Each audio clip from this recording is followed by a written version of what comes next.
Hey, everybody. I've always been interested in what people eat. And what I've noticed is that the majority of us around the planet are now eating some form of plain processed carbohydrates with not much else added to them. Look familiar? Definitely not what our ancestors ate, which would be totally okay, except that diets lacking in diversity are linked with major health issues. We all want to be healthy. So how can we get there in a simple and effective way? Part of the solution lies in our own backyards, a gift that has been kept secret for far too long. Want to know the secret? Whether you live in Kula or Wailuku, Molokai or Kauai, the tender young greens of Spanish needles can usually be found. Live near the beach in Hana or Lahaina? How about some roasted beach almonds or dark purple popolo berries packed with bioflavonoids from Pukalani? Did you know that the petals of red hibiscus are edible and that they're loaded with phytonutrients? Here, I've liberally tossed on some wild greens superfood powder for good nutritional measure. And those weedy purple Jamaican vervain flowers and pink feral begonia flowers. Our bodies welcoming the nutrients held in this rainbow of colors. And I haven't even started with drinks or desserts. Now, when I was 18, I went to go work in the kitchens of a research station in Antarctica for a year. And I got really sick and tired of eating stir-fried penguin. No, I'm just totally kidding. But what I did get sick of eating was heavily processed foods, day in and day out. Everything was canned or frozen, nothing fresh. And it was that experience that sparked my interest in nutrition and wild foods.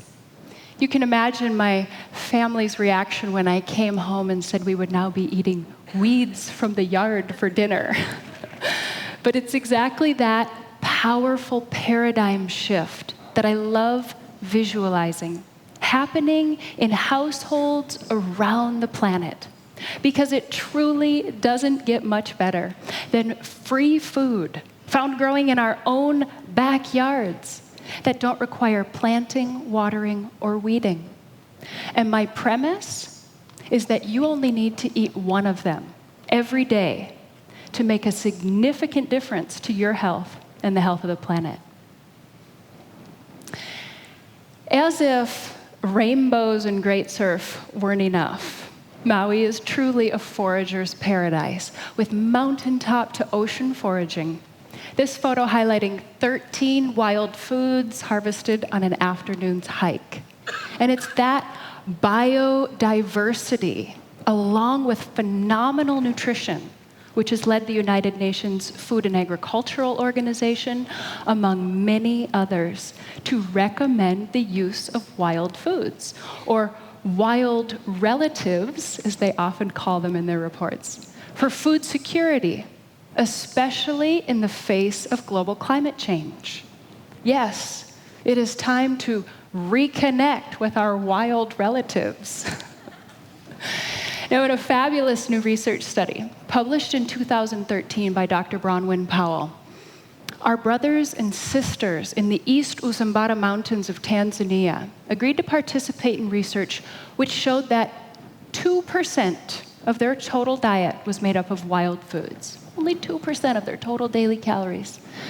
But that 2% was accounting for 31% of their vitamin A, 20% of their vitamin C, and 19% of their iron. So quality, not quantity, is where our wild foods really shine. Vitamins and minerals are also called micronutrients. And this map shows where we have micronutrient deficiencies. It was generated with data from the World Health Organization, which is our largest generator of global health statistics. But they only look at middle and low-income countries.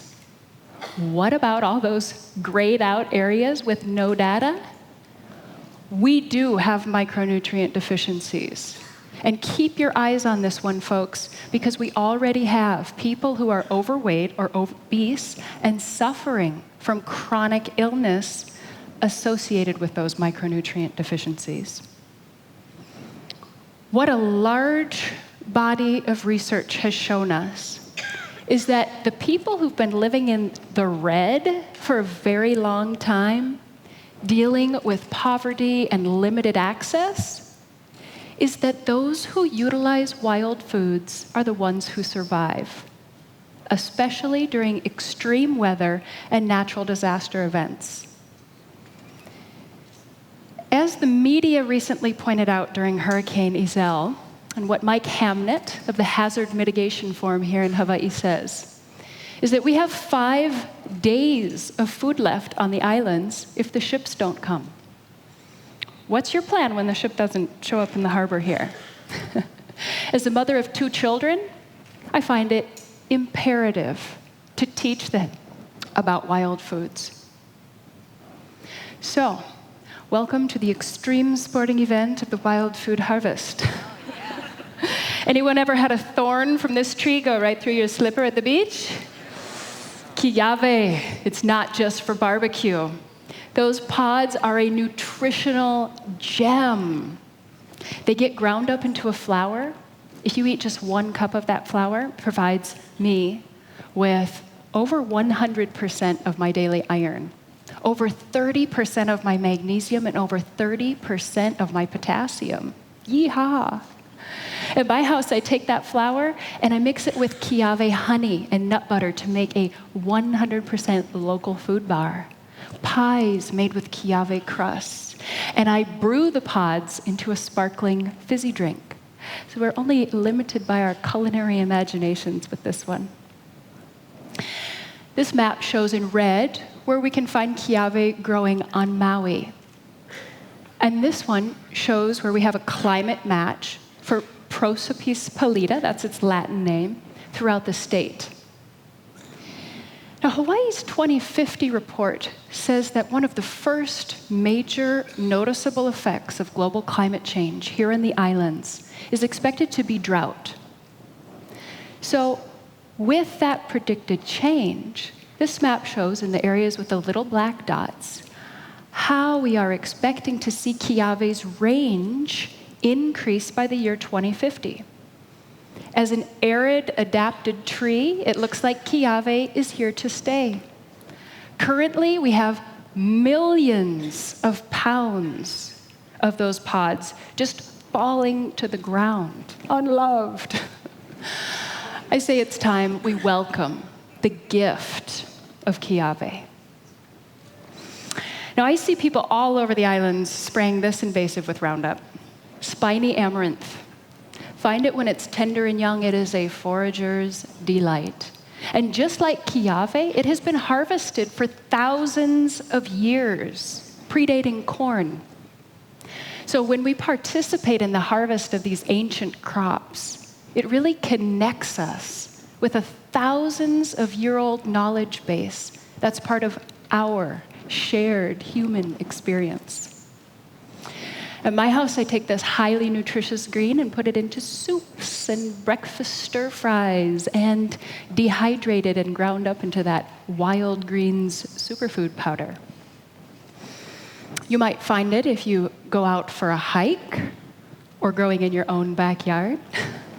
But where I have seen it growing with unabashed fury is in our cane fields as a major agricultural pest.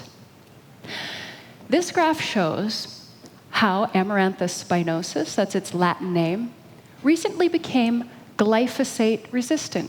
Glyphosate is one of the main active ingredients in Roundup. As a forager, I looked at this graph and I'm like, oh my goodness, the majority of these plants are edibles. So the plants are going to continue to evolve, and we don't need to continue megadosing them with herbicides like Roundup that don't even work. We can eat them. Yeah! Truth. The ethics of wildcrafting command us to use respect. And I love the definition of respect, to look again. We need to look again and make sure we're not over-harvesting plants or that they've been sprayed. We need to ask permission. And we need to look again and make sure we've correctly identified a plant. And that identification piece has been made so much easier these days. I can whip out my smartphone and use an app right in the field that helps me identify a plant. I can snap a photo of it and zoom it off to a group of online foragers, mapping programs that help me locate wild fruit trees around the planet. And if there's no app where you live, or if you want to see your children learn about wild foods in an after-school program, then create a crowdsourcing campaign to fund it. Wild foods have always been a food of the people, for the people, and the power lies with you. So back to my premise of eating one wild food every day. I'm not suggesting you spend hours of your day harvesting and processing wild foods. Just try adding one wild food to what you're already eating. This is an invitation to unwrap the gift of wild foods, and they will be there waiting for you whenever you are ready. Let us reconnect with our wild relatives, and thereby a piece of our wild selves.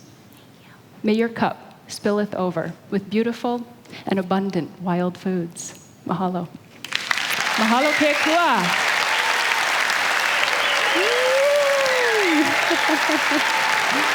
Thank you.